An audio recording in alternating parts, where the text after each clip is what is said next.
reka tubifurize ibihe byiza bakunzi ba Biza TV Rwanda, reka tubifurize ikaze ku byo mukora byose. Bisi yari itwaye abantu bageze kuri 52 yarenze umuhanda igwa muri metero 800 zose. Wakibaza byagenze gute kugira ngo iyi bisi we? Ese iyi bisi byatewe n'iki kugira ngo ikore accident nk'iyi? Bisi yashwanyaguritse, ibi bushwanyu iragenda irakongoka. Nitwa Eric Nshimimana niyo muri kumva. Naho iyi ni Biza TV Rwanda muri kumwe uvumbuzi siyansi, ubushakashatsi bucukumbuye, imikino n'imyidagaduro byose n'ahandi wabikura atari kuri Biza TV Rwanda. Wowe komeza kuri subscribe, ukoresha yamaze ibiganiro byacu na documentary bikugeraho umunsi ku munsi. Bisi rero yitwaye abantu bagera kuri 52 yarenze umuhanda igwa muri metero zigeza kuri 800.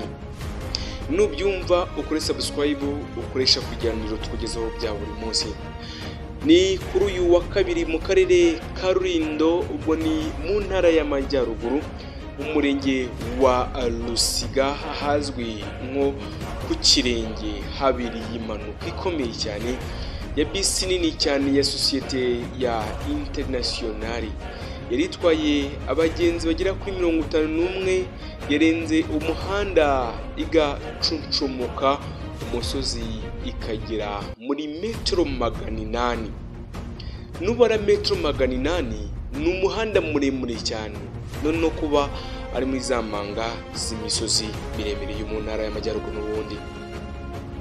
Umuvugizi wa polisi y'u Rwanda ICP Boniface Rutikanga yabwiye Imvaho Nshya ko iyo modoka hari abantu bahashyize ubuzima bwabo buragenda, ariko hagikorwa igenzura ngo umubare umenyekane, mu gihe abari aho impanuka yabereye bavuga ko ba 19 bahise bahasiga ubuzima n'abantu benshi cyane muri iyi mpanuka yabaye. Ni inkuru iteye agahinda, ni inkuru kandi iteye ibibazo cyane yaba umutima, kandi n'abamaze kwasiga ubuzima batagimeye kumuka bazima. Ni inkuru nangira kwisoma, inteye agahinda kuyisoma no kuyibabwira.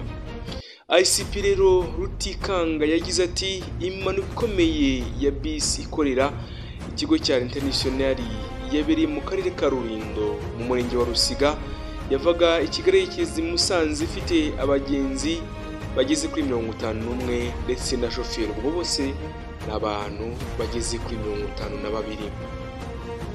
Yavuze ko kandi hari n'abakomeretse bikomeye cyane, ariko umubare wabo nawo ukaba utaramenyekana. Ati turacyakora iperereza kugira ngo hamenyekane icyateye impanuka, ndetse kandi n'imibare y'abaguye mu mpanuka ntabwo iramenyekana neza, ariko isaha ku isaha izamenyekana. Natwe ubwo twamenye amakuru n'umubare w'abamaze kugwa muri iyi mpanuka twaza kubibabwira. Amashusho yatangiye gukwirakwiza ahagana mu masaha y'isa 8 y'igicamunsi.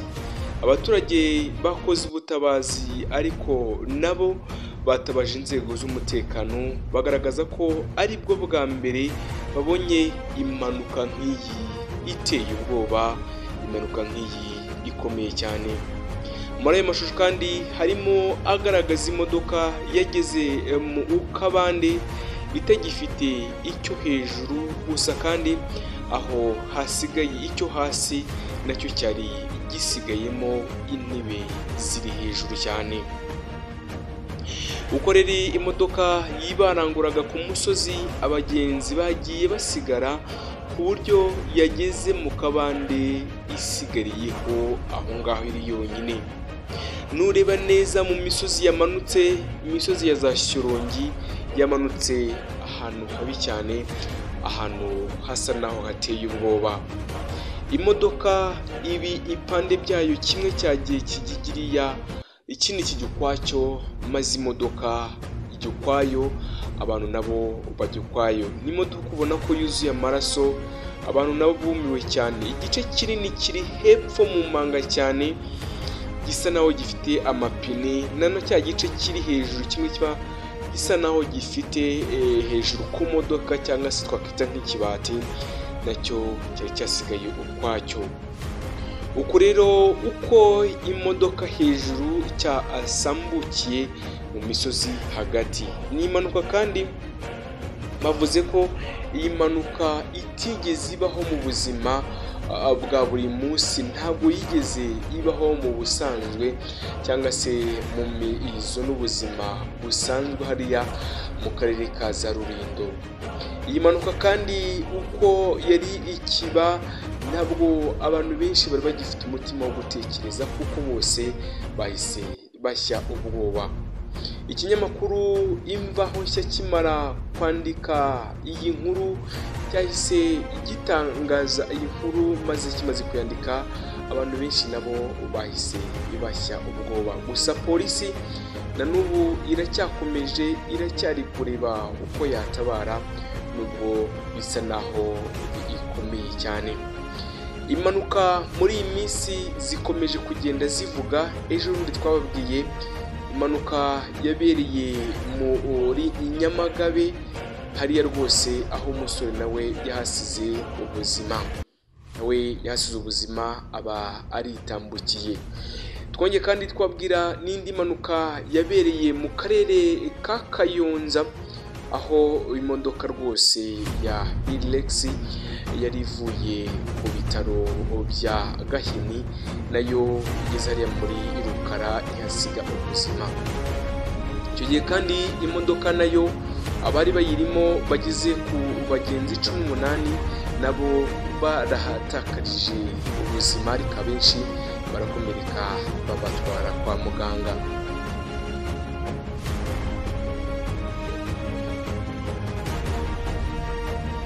Ibyo kandi uko bigenda biboneka n'uko bigenda bigaragara nuko umunsi ku munsi impanuka leta y'u Rwanda ikomeza gushama imbaraga izikangurira abanyarwanda kumenya kwitwararika ndetse no gutwara ubuzima, bakamenya ubuzima bwabo batwaye. Gusa si ubwa mbere havugwaho iyi modoka ya International igaragaza ko yakoze impanuka. Murabyibuka n'umwaka ushize igeze gukora impanuka n'ubundi hariya mu karere ka Gakenke, ubwo yakataga n'ubundi umuhanda wo muri Buranga. Gusa icyo gihe yagize amahirwe igonga umukingo, isa naho impanuka igumamo ihatamamo ntiyamanuka. Gusa ngiyo urumva ku muhanda byanze, irangijeyo irakushumuka ikomereza ko no mu manga.